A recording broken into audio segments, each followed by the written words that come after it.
I was never supposed to be the rich sibling. That was always Olivia. She was the golden child from the moment she came out of the womb with that perfect little nose and that loud, theatrical cry. I was the quiet one. Elliot, 34, the techie, older brother who wore hoodies to family dinners and spent more time on laptops than at social events. Growing up, Olivia had a way of owning the room without trying. She got the compliments, the extra servings, the louder applause. I got, "Can you help Grandma with the TV? And try not to make everything about computers, sweetie." It didn't bother me too much back then. I was used to fading into the background. Besides, I was building something quietly, patiently. A software company I started in college, grown over years of quiet obsession and 16-hour days. No one in the family really knew how big it had become. Not because I was hiding it, but because they never asked. To them, I was still little Elliot with the gadgets. Even after the company was acquired last year for a frankly ridiculous amount of money, I kept it low-key. I didn't show up with designer clothes or brag. I bought a modest house in a quiet part of town, kept my used Subaru, and only splurged on good coffee and first-class flights, because I hate cramped spaces, not for the flex. I wasn't interested in proving anything. But apparently, that was a mistake. It all really started when Olivia announced she was pregnant. The family group chat lit up like a Christmas tree. Mom was over the moon. Dad actually used an emoji for the first time, 3 hearts, no less. Olivia had just married this guy named Chad. Yes, Chad. He was every bit the stereotype. Polo shirts, backwards hat, finance bro, energy with zero actual finances to back it up. But he had charm. That slick, empty kind of charm that makes old people nod approvingly and younger people instinctively check their wallets. Olivia said they were building a future together and that they had dreams, which mostly meant he was helping her start an Instagram page for momfluencer content. She quit her job the second she found out she was pregnant, and Chad had been between roles for about 8 months. When I heard the news, I was genuinely happy for her. I sent a private message instead of replying in the chaos of the group thread. "Congrats, Liv. Let me know when you want to talk baby names. I've got opinions." She didn't reply. Not for a week. Then finally. "Thanks, smiley face. Been so busy with prep stuff. You know how it is." I let it slide. She was pregnant. Hormones, stress, yada yada. Then came the baby shower invite. It arrived in a pale pink envelope with gold foil calligraphy. I almost laughed. It looked more like a wedding invitation. Inside, a thick, cream-colored card spelled out the details. The date, time, venue, a fancy country club I didn't know they had access to. And at the bottom, in a different font that looked like it was trying too hard to be whimsical, the words, "Gifts must reflect your love, $3,000 minimum value requested. Cash, wire, or luxury items only." I had to read it twice. Then again, I even tilted the card like maybe it was a hologram prank. But nope, it was real. $3,000 minimum. Not a suggested gift registry. Not a joke. Just an outright demand. I stared at the card for a good 5 minutes. At first, I thought maybe it was a misprint or some weird inside joke. Olivia had always been dramatic, but this was cartoon villain territory. I texted her, "Hey, saw the invite. Is the gift requirement a typo?" She left me on read. 2 days later, Mom called. "Did you get the invite?" she asked, all bubbly. "Isn't it just darling? Olivia and Chad worked so hard on it." I chose my words carefully. "Yeah, about that? What's this about a $3,000 minimum gift?" There was a pause, then a dismissive chuckle. "Oh, Elliot, don't make a thing out of it. It's just a guideline. They're trying to set the tone. You know, make sure the baby gets what it deserves." What it deserves? What does that even mean? Mom dropped her voice. "You can afford it, can't you?" There it was. The shift. Not even subtle. Just a full-on assumption that because I was the tech guy, I should be the one footing the bill for everyone's dreams. I swallowed hard. "Mom, that's not the point. It's a baby shower. It's supposed to be about celebrating a new life, not collecting ransom." She sighed. "You don't understand. Olivia's had a rough year. You know she had to give up a lot for this baby. And Chad, well, he's still finding his footing." I nearly laughed. His footing? He's been unemployed for almost a year. "Don't be judgmental," she snapped. "They're doing their best." We went in circles. I didn't raise my voice, but the conversation ended with her saying, "I just hope you don't embarrass the family." And hanging up. Embarrassed the family for not giving a $3,000 gift to my sister, who hadn't worked in months and hadn't even texted me back in weeks. I sat with that feeling for a while. That weird, tight ache behind the ribs where hurt turns into anger if you let it sit too long. I thought back to all the times I paid off Olivia's credit card just this once. The vacations I quietly sponsored so the whole family could be together. The car repairs, the last-minute rent help, the "can you cover dinner this time?" moments that piled up over a decade. Not once did I complain. I didn't need credit. I just wanted them to treat me like a brother, not a bank. And this was the thanks. I decided I'd still go, but I wasn't going to play along. I picked out a small, handwritten card from a local bookstore. No glitter, no music chip, no $20 gift card stuck inside. Just a simple white card with the words, "Welcome to the world, little one," in blue cursive. And from the same store, a tiny candle shaped like a duck. It cost $1.89. It smelled like vanilla. That was my gift. On the day of the baby shower, I put on a navy button-down and jeans. Casual but clean. I drove myself to the country club, parked, and walked into a room decked out like a wedding reception. Flowers, buffet tables, hired waitstaff, a violinist in the corner playing pop songs in classical style. Olivia stood in the center of it all in a white maternity dress that screamed designer. Chad was shaking hands like he was running for office. My mom saw me first. "Elliot," she hissed, pulling me aside. "Where's your gift?" I smiled and held up the small bag with the card and the candle. Her eyes widened. "You're joking." "I'm not." She stepped closer, lowering her voice. "How embarrassing." I looked at her calm. "You think that's embarrassing?" Then I pulled out my phone and casually opened my banking app. Tapped a few times. I just canceled the wire transfer for the house I was buying them. She blinked. "What?" I was going to surprise Olivia. Had a deal going on a little starter home in their neighborhood. Nothing crazy, just $400,000. Figured they could use a real home instead of Chad's parents' basement. Her mouth opened, closed. Then Olivia tapped her glass with a fork and called for everyone's attention. It was time for toasts. I walked toward a chair near the back. Sat down. Pulled out my phone again. The cancellation notice came through. Wire transfer canceled for $100,000. No action required. Right then, Olivia's phone buzzed.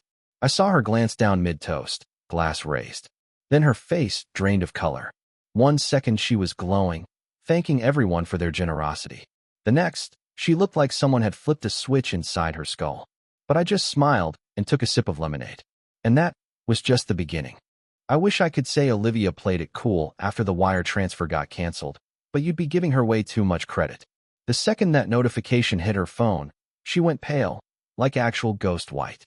She tried to recover, flashing a tight-lipped smile while raising her glass again, but her hand was visibly shaking. The room was full of light laughter and fake cheers, and yet I could feel the tension radiating off her like static. She didn't even finish her toast, just mumbled something about unexpected news and sat down without making eye contact. I stayed at the baby shower long enough to be polite. I ate a few mini quiches, sipped my drink, nodded at relatives who barely remembered my name. But Olivia? She didn't come near me. Not once. And Chad? He was glued to his phone the whole time, whispering to her in between nervous glances in my direction. I knew exactly what was happening. They were trying to figure out how to spin this. How to make me the villain. It didn't take long. That night, the family group chat exploded. At 9:14 p.m., Olivia sent a message. "Hey everyone, I just want to say thank you again for today. It was beautiful, and we felt so loved. That said, I'm deeply hurt that certain people think money is a weapon to be used against family. I hope someday they realize that love isn't measured in dollar signs, but in kindness. Good night." You know what's wild? She actually got sympathy. A few cousins chimed in with heart emojis. Aunt Carol wrote, "Some people never grow out of being selfish. You're glowing, sweetie. That's all that matters." Then my own mother replied, "So sorry this happened today. You deserve better." Some people forget where they came from once they have a little success. And I just sat there, reading it, over and over. I wasn't angry. I was numb. Forget where I came from. I remembered where I came from. I remembered every night I stayed up learning code on a beat-up Dell from the pawn shop. I remembered making coffee in a dorm kitchen while Olivia was on her 3rd spring break trip in Cabo. I remembered Mom calling me antisocial at Thanksgiving because I left dinner early to take a conference call with a potential investor. I remembered when they all laughed at me for skipping Olivia's engagement party so I could pitch to an angel fund that eventually became my company's seed round. But sure, I was the selfish one. Over the next few days, things got worse.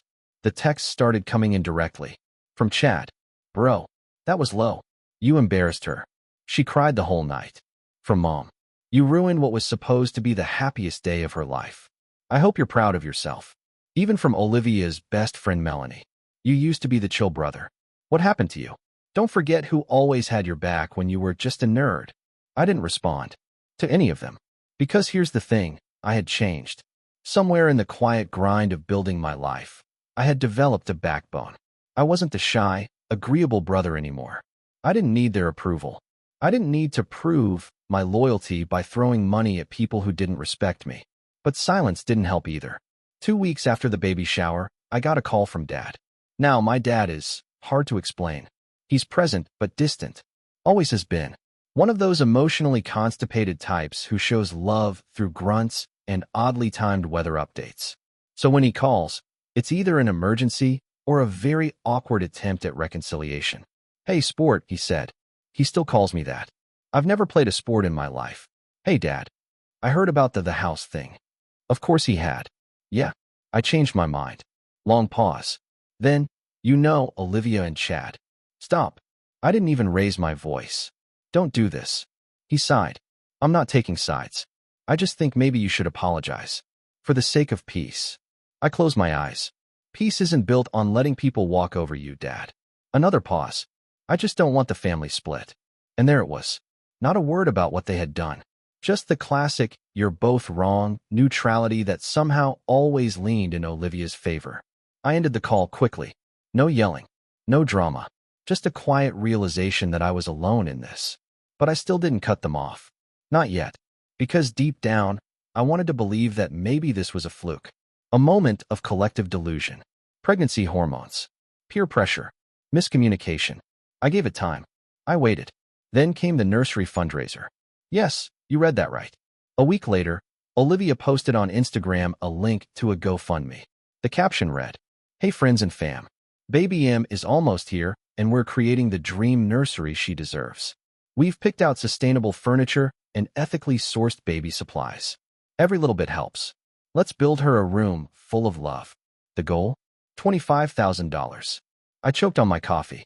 They wanted strangers to pay for organic cribs and whatever bougie minimalist brand of baby wipes was trending that week.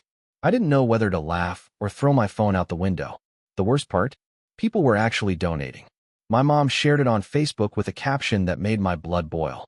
My daughter and her husband are doing their best to create a healthy, loving home for their little one. Any help is a blessing. I stared at the screen. Doing their best? Chad still hadn't gotten a job. Olivia still hadn't called me directly, not once since the baby shower. But now I was expected to applaud them for crowdfunding their Pinterest nursery. I reached my breaking point the night of the nursery reveal party. I wasn't invited, obviously, but I saw the photos all over social media. Olivia twirling in a pastel room decorated like a boutique hotel. Chad holding a balloon shaped like a moon. My mom standing proudly in the background, like she had personally designed the space. And then, buried in a sea of hashtags, I found the line that broke something inside me. Olivia had posted, "We did it all, without help from anyone who tried to hold money over our heads. You can't buy love, but you can build a home with kindness." That was it. I stared at that sentence for a long, long time. My chest was tight. Not from anger, but from something deeper. A kind of grief. Like watching someone you love slowly drift into a person you don't recognize. I thought of every birthday I'd quietly paid for. Every car payment I'd helped with. Every dinner where I'd picked up the check while Chad conveniently forgot his wallet. And now she was rewriting history. I hadn't held money over their heads. I offered them a home. Quietly. Generously. They slapped my hand away and then painted me as the villain. That night, I pulled out my laptop. Not to send an angry email. Not to start a fight. But to start a plan. Because here's the thing. I'm not confrontational by nature. I'm not one for big scenes or dramatic speeches. But I am meticulous. I'm patient. And I believe people should be held accountable. Not with yelling, but with clarity. So I started gathering receipts. Literal ones. Every transaction. Every payment I'd made just to help. Every Venmo transfer. Every wire. Every time Olivia or Chad had said, "We'll pay you back," and never did. I pulled screenshots of text messages, emails, DMs. I archived posts where they'd thanked me, only to later pretend I never helped. It took me 4 hours. By the end of the night, I had a 38-page PDF labeled Unpaid Debts and Favor History, Olivia and Chad. And I wasn't planning to send it. Yet, the final straw came a week later when my mom called, this time in tears. "They're being evicted," she said. "Can you help them? Just one last time." I blinked. Evicted from what? The basement. Chad's parents said they've had enough. Of course they did. Why is that my problem? I asked, my voice flat. They'll have nowhere to go. Olivia's due in 2 months. I let the silence hang. Then I asked, slowly, are they willing to apologize for what they said? Mom hesitated. She's emotional, Elliot. She's pregnant. Can't you let it go? There it was again. The expectation that I bend, that I carry the weight, that I be the bigger person. But I wasn't playing that game anymore. I leaned back in my chair, stared out the window at the city skyline, and said the words that changed everything. No, but I do have an idea. The thing about family is that when it breaks you, it doesn't happen like in the movies. There's no dramatic lightning strike, no screaming match in the rain, no one walking away while emotional music swells in the background. It's quieter, slower, like a steady leak you didn't notice until the ceiling caves in. After I told my mom no, that I wouldn't help Olivia and Chad again, the silence from my family was deafening. I mean, total radio silence. No texts, no calls, not even a passive-aggressive meme in the group chat. They just shut me out. I thought maybe it would last a few days, that someone would reach out, try to patch things up. But a week passed, then 2, then a month. I went from being the guy they always called for everything. Rides to the airport, last-minute emergency fund transfers. Can you help me reset my email password? To a ghost. I wasn't even invited to the baby's birth. I found out my niece had been born from Facebook. Olivia posted a black and white photo of a tiny hand clutching her finger. The caption said, "Welcome to the world, baby Marin. You're already surrounded by so much love." I stared at that post for almost a full minute, my heart pounding like I'd just been punched in the chest. No call, no text, nothing. Just a public display of a private betrayal. I don't even know how to explain the kind of hurt that sets in when you realize your family has rewritten reality without you in it. I wasn't just cut off. I was erased. For the first time in years, I felt hollow. And not the good kind. The peaceful, minimalist kind I'd cultivated as I built my life. This was the sharp kind of hollow. The what was the point of all of that kind? All the birthdays I showed up for, all the checks I wrote, the time, the patience, the quiet grace. I'd given it freely, without ever asking for credit. And in return, they'd exiled me like I was nothing more than a wallet that finally snapped shut. I didn't get out of bed for 3 days. I told myself I was just tired. Burnout. But the truth? I was grieving. Not just for the niece I wouldn't get to hold. Not just for the sister who turned her back on me. But for the illusion I had clung to. That if I just kept being generous, kept giving and giving, eventually someone would see me, value me, love me for me. That illusion was dead now. And once I let that truth settle, something else began to take its place. Something quieter, steadier, and far more powerful than bitterness. Clarity. I realized that I'd spent the better part of my adult life operating from guilt. From a deep, unspoken fear that if I didn't prove my worth, through success, through money, through being useful, I would lose my family's love. And now that I had lost it, I was finally free. So I started small. I got up, showered, cleaned my apartment top to bottom, deleted Olivia's number from my phone, not in anger, but as a ritual, a boundary. Then I took a long walk with no destination, no music in my ears, just the sound of my own footsteps and the wind against my face. It was cold, early spring, and the air stung a little, but I liked it. It made me feel awake. When I got home, I opened a blank document on my laptop and wrote one sentence at the top. What do I want now? No filters, no guilt, no expectations. I made a list, not of material things. I already had more than I needed, but of experiences, places I wanted to go, skills I wanted to learn, people I missed, dreams I had shelved while I was busy playing ATM, an emotional sponge for people who never asked how I was doing. Here's a few things from that list. Take a solo trip to Iceland and finally see the Northern Lights. Learn to play piano. Start mentoring young coders from underserved communities. Reconnect with my college roommate, Malik, who I hadn't talked to in years because I was too busy. Write a book, not a bestseller, not for money. Just something honest, something mine. And maybe most importantly, build relationships that are two-way streets. That last one scared me, because I didn't even know what that looked like anymore. But I was ready to find out. I started with Malik. I sent him a DM on Instagram, something casual like, "You still making music, or did Spotify scare you off for good?" He replied within minutes. A string of laughing emojis, then a "dude, where have you been?" and an invite to grab lunch. That lunch turned into a 5-hour conversation. We talked about everything. Our careers, our dumb mistakes, our families. He had his own drama, let me tell you, and the weird pressure we both felt to always be the strong one. It felt like coming up for air. Like I'd been underwater for so long I forgot what real connection even felt like. After that, I started going to his jam sessions.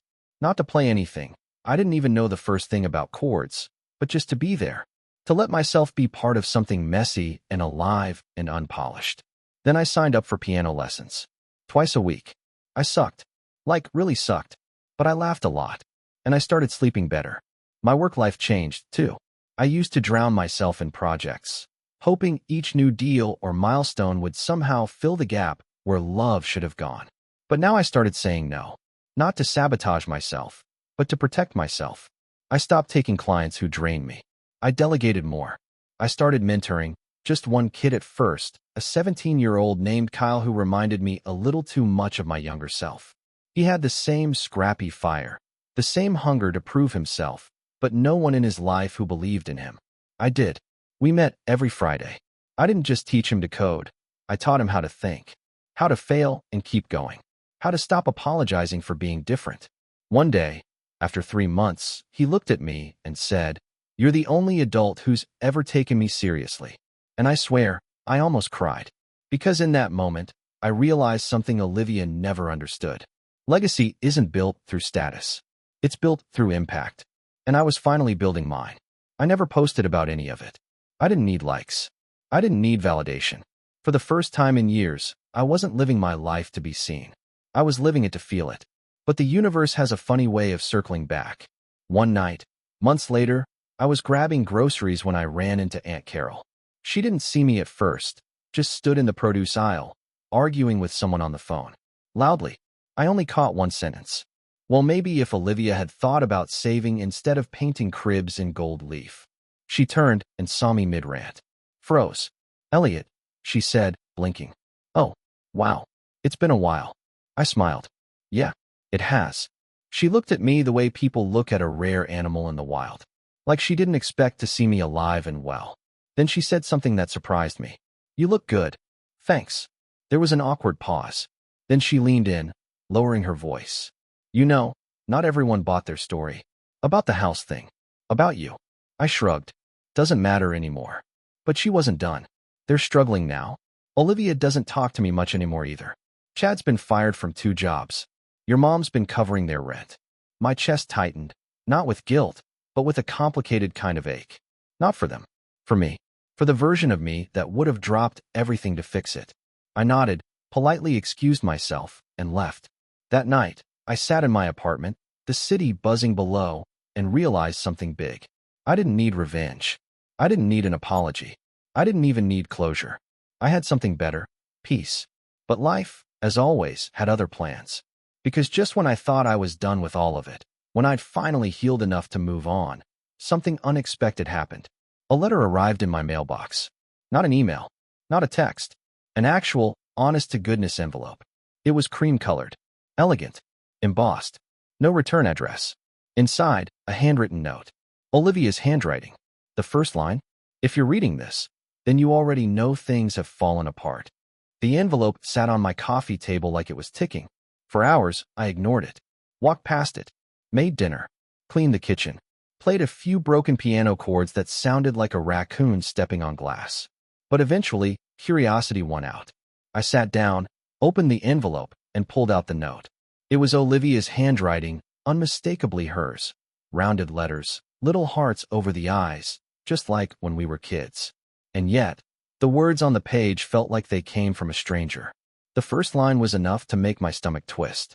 If you're reading this, then you already know things have fallen apart. No apology. No hi.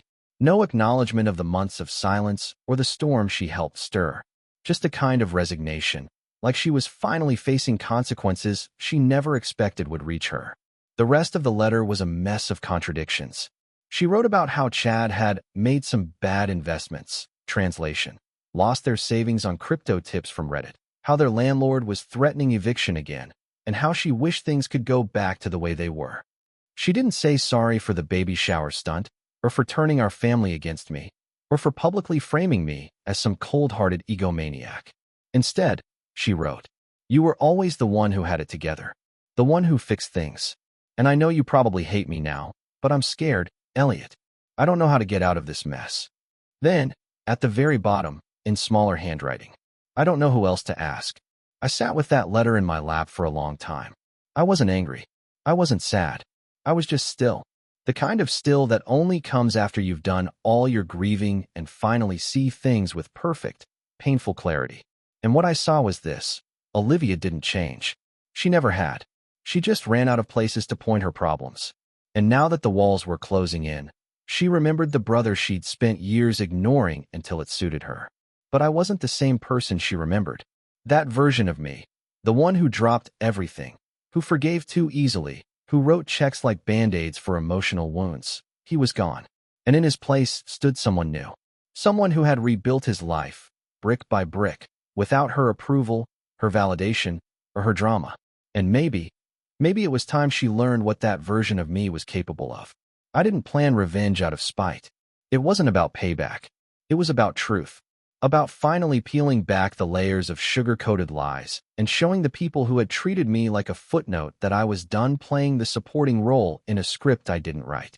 So I opened a new document. This time, not to list what I'd given, but to map out what I would do. Phase 1, control the narrative. It started with an email. Not to Olivia. To my mom. It was short, polite, civil. "Hey Mom, I got Olivia's letter. I'm not angry, but I need you to understand a few things before you ask me to help again. I've attached a PDF of every financial favor I've done for Olivia and Chad since 2017. Totals, dates, screenshots. You'll notice it comes out to just over $181,000, not including the house deal I canceled. I'm not sharing this to make you feel bad. I'm sharing it because I've realized no one in this family actually sees what I've done. And until you do, there's nothing else to talk about. Love, Elliot." I knew she'd read it. She was obsessive about emails. Checks it 4 times a day. It took less than 12 hours before she replied. I didn't realize it was that much. That was it. 7 words. No apology. No acknowledgement of the things she'd said to me. But the shift had begun. I'd cracked the surface. Phase 2, establish leverage. I wasn't just going to give Olivia a handout. If she wanted help, she had to come to me directly. No middlemen. No crying to Mom. No vague letters. So I sent her a text. "Got your letter. Let's talk. Face to face. Just us." No response for 3 days. Then finally, "Okay, Saturday." We met at a coffee shop halfway between our neighborhoods. Neutral ground. She showed up late, in sunglasses, no makeup, wearing that same cardigan I'd given her 3 birthdays ago when she was still pretending to care about our relationship. She sat down across from me, wrapped her fingers around a latte she couldn't afford, and said, "I didn't think you'd actually come." I shrugged. "I'm here." She didn't say thank you. She launched into a monologue about how hard things had been, about Chad's bad luck, about postpartum exhaustion, about how people were judging her for the GoFundMe, and how everyone expects me to be perfect. And then, like a carefully rehearsed closer, she said, "I just need a fresh start." I stared at her for a beat, then said, "I agree." She blinked. "What? You need a fresh start. Not a bailout. Not another quick fix. A clean slate." Yeah, that's what I meant." I leaned forward. "Good. Because I'm willing to help. But only if things change. Permanently." She narrowed her eyes. "What does that mean?" "It means," I said slowly, "that if I help you this time, it's not going to be a secret. I'm not going to be your hidden piggy bank anymore. There will be conditions. Public ones. She looked like I'd slapped her. What kind of conditions? I pulled out a folder and slid it across the table. She hesitated, then opened it. Inside, a single-page agreement. I had titled it Accountability Reset. It wasn't a legal contract, but it was real enough. Bullet points. Simple language. Any financial support going forward would require transparency and written plans. No luxury purchases. No GoFundMes. No social media lies. Olivia would publicly acknowledge, in writing, the help she'd received, not to praise me, but to stop pretending I was the villain. Chad would be required to attend 2 job interviews a week, minimum. Proof required. If any condition was broken, support would end permanently. She read it, silent, then looked up, eyes wide. You're serious? Dead serious. Do you want me to post it online or something? Humiliate me? No, I said. I want you to tell the truth. To stop pretending you built your life alone. She was quiet for a long time, then whispered, what happens if I say no? I leaned back. Then you're on your own. She didn't sign it. Not then.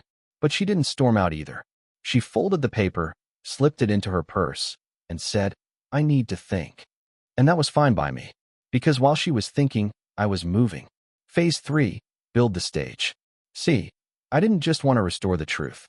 I wanted to reclaim my name. And not just within my family, but in my own life. So I started planning something I'd been quietly dreaming about for years. A foundation, not a charity. A launchpad. The EW initiative, named after my late grandfather, not myself, aimed to provide young coders and creators from difficult backgrounds with access to mentorship, equipment, and seed funding. No red tape. No endless forms. Just real, human support. I funded it privately. Quietly. The only people who knew were a handful of mentors I recruited, folks like Malik, and a couple of women I'd met through local STEM organizations. People who got it. I poured everything I'd learned into this project. And something in me began to light up again. Not the old fire of ambition, but something warmer, steadier, purpose. And once the foundation's infrastructure was in place, I held a soft launch. Nothing flashy.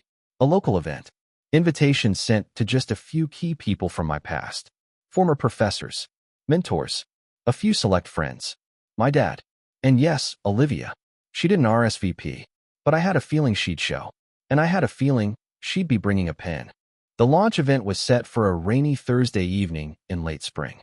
The venue wasn't extravagant, just a local tech incubator space with exposed brick walls and soft Edison lighting. But everything was intentional. The minimalist decor, the photo gallery of young coders from our pilot cohort, the display of used laptops that had been refurbished and donated to students who had never owned a computer before. There were no balloon arches, no violinists, and definitely no $3,000 minimum gift signs. It wasn't about image. It was about impact. Guests filtered in slowly, clutching umbrellas and coffees, shaking off the rain and offering curious glances toward the glowing signs that read the EW initiative. Building the future, one story at a time. Malik was the first to arrive, carrying a tray of cookies his wife had made, so you wouldn't forget you have real friends now. He slapped my shoulder and said, You nervous? I shrugged, more tired than anything. But the truth was, I was calm, eerily calm. Like the kind of calm that only comes when you've already let go of needing a specific outcome. My dad showed up next. He didn't say much, just gave me a nod. Then he spent the rest of the evening circling the room with a scotch in hand, pretending to look at the displays while occasionally clearing his throat when someone complimented the event. I think that was his version of pride. Then, about 20 minutes after the speeches started, Olivia walked in. She was dressed simply. No designer maternity dress this time. Just jeans, a raincoat, and hair pulled back in a loose bun. She looked smaller than I remembered. Not physically, but dimmed. Like someone who had finally started to understand gravity. She didn't approach me right away. She stood near the back, arms crossed, eyes scanning the room. I let her wait. The keynote went smoothly. I spoke briefly about the mission of the foundation. I told a story about Kyle, my first mentee, who was now building his own app and had just won a local coding competition. I thanked our small but powerful team. Then, as I was about to step off the stage, I paused. There's one last thing I want to share, I said, my voice steady. This initiative wasn't just born from success. It was born from failure, from grief, From the realization that sometimes the people who are supposed to support you are the ones who hurt you most. There was a quiet murmur. I spent a long time trying to earn love by giving everything I had away. My time, my money, my peace. I believed if I kept giving, eventually, someone would give back. That if I fixed enough problems, I would finally be seen, valued. And then, one day, I stopped. And the silence that followed, that absence, was the most honest thing I'd ever heard. The room was dead quiet. But here's the thing. That silence didn't break me. It freed me. It gave me room to rebuild, to create something that doesn't depend on approval or praise, just purpose. I stepped back. Applause followed, genuine, quiet, respectful. Not for me, but for what the room meant. I didn't look at Olivia once, but I knew she was still there. After the crowd thinned out, after the food trays had been half cleared and the music turned down, she approached. She didn't say anything at first, just stood in front of the main display wall, the one with the minty stories and their photos. "This is incredible," she said finally, voice barely above a whisper. I nodded. "Thanks." She looked down, fidgeted with the sleeve of her coat, then pulled something from her purse. The folder. My one-page agreement. Signed. "I thought about what you said," she murmured, "and about what I did." There was a pause. "I don't remember when we stopped being close," she said, not looking at me. "But I know I pushed you away. I know I used you. And I thought you'd never leave." I studied her face. There were dark circles under her eyes. Her hands trembled slightly. "I'm not asking for anything now," she said quickly. I just wanted to give you this. And say I'm sorry." For a long moment, I didn't say anything, because I wanted to make sure I meant what I was about to say. "I believe you," I said.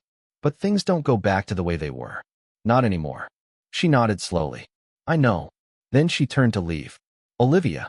She paused. "You'll get the support. Rent. Groceries. One-on-one career coaching for Chad. But no more lies. No more facades. If I help, it's to help you, not your image." Her eyes welled. "Okay." And just like that, she was gone. But that wasn't the end. Not quite. Because then came the fallout. A few days after the launch, I got a phone call from my mom. "Your sister said you're helping them again." My gut tightened. "On conditions," I said. "Strict ones." She huffed. "You don't get to dictate." "I do," I interrupted, calm. "Because I'm the one giving. And I'm not doing it in secret anymore." She paused. "You know this whole thing, this foundation, it's just your way of showing off." "No," I said. "It's my way of moving on." Click. She hung up. And I let her. 2 weeks later, Olivia sent me a screenshot. My mom had unfriended her on Facebook. Underneath, Olivia had typed, "I guess we're both out now." I didn't reply. I didn't need to. Because sometimes, the real revenge isn't ruining someone's life. It's refusing to let them ruin yours. And as for Chad, let's just say he didn't last long in the program. 3 missed job interviews. 1 half-baked MLM scheme. 2 late rent payments. I gave him one final chance. Then I cut the support. Olivia didn't fight me. She just thanked me for trying. And when I saw her months later, working the register at a local bookstore, I didn't feel pity. I felt something like respect. She had finally stopped pretending. And so had I. I still don't talk to most of my family. Not because I'm angry, but because I'm finally full. My life is loud with purpose, rich with real connection. I play piano badly, laugh often, and mentor kids who remind me why I started this journey in the first place. I never needed revenge to be dramatic. I just needed it to be true. And as I stood in my office one evening, watching a new mentee explain her first project on a whiteboard, I realized they didn't break me. They built me. They just didn't know it. Until now.